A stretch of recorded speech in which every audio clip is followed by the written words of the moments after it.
دیکھیں ڈاکٹر ذاکر نائک صاحب اور غامدی صاحب میرے لیے میرے بھائیوں کی طرح ہیں۔ علماء کو شاید یہ بات اچھی نہ لگے لیکن میں ان کو بہت پیار کرتا ہوں ان سے،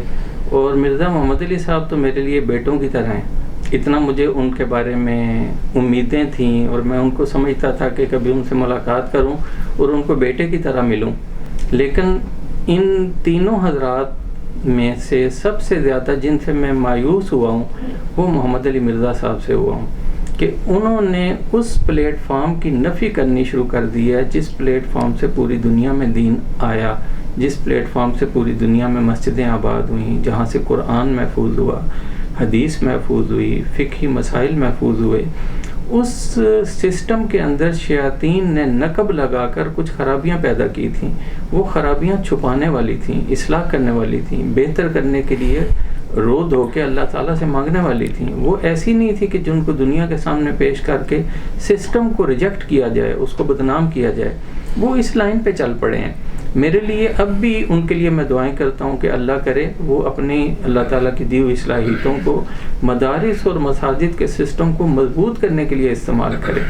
تو میں ان حضرات کی موجودگی میں اس چیز کی کمی محسوس کرتا ہوں کہ ان میں سے بعض تو مدارس کو بدنام کرتے ہیں، علماء کو بدنام کرتے ہیں، لان تان کرتے ہیں، لوگوں کی نظروں میں ان کو گھٹیا بناتے ہیں، اور بعض خاموش رہتے ہیں، لیکن علماء کا تقدس اور مدارس کی اہمیت لوگوں کے دلوں میں پیدا نہیں کرتے۔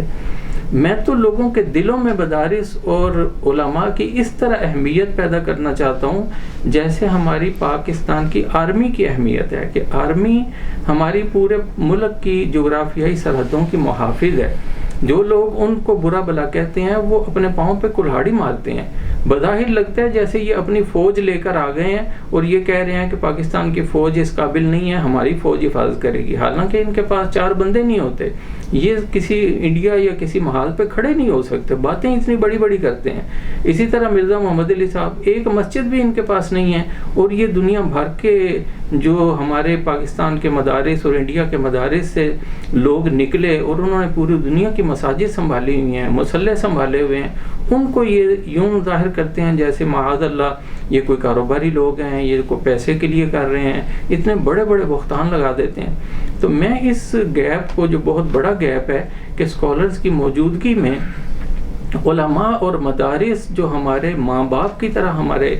سر کا تاج ہیں، ان کو محفوظ رکھنا، ان کی حفاظت کرنا، ان کے اندر جو کمی کوتاہی ہے وہ ایسی ہی ہے جیسے میری امی اور ابو میں ہے۔ میں ان کی وجہ سے ماں باپ کو ریجیکٹ نہیں کرتا، میں سمجھتا ہوں میں پیدا ہی ان سے ہوا ہوں، میرے اوپر ان کے احسانات اتنے ہیں کہ جو کچھ کمی ہے وہ بھی میں منت سماجت کر کے یا سمجھا کے اس کو دور کروں۔ اگر مجھے سمجھ آ گئی ہے کہ میری سفید داڑھی ہو گئی اور مجھے پتہ چل گیا ہے کہ مدرسے میں یہ خرابی ہے، تو اس کا کیا مطلب ہے کہ مدرسہ مجھ سے گھٹیا ہو گیا ہے، مدرسہ اور مسجد مجھ سے گھٹیا اور میں اعلیٰ ہو گیا ہوں؟ نہیں، وہ تو میرے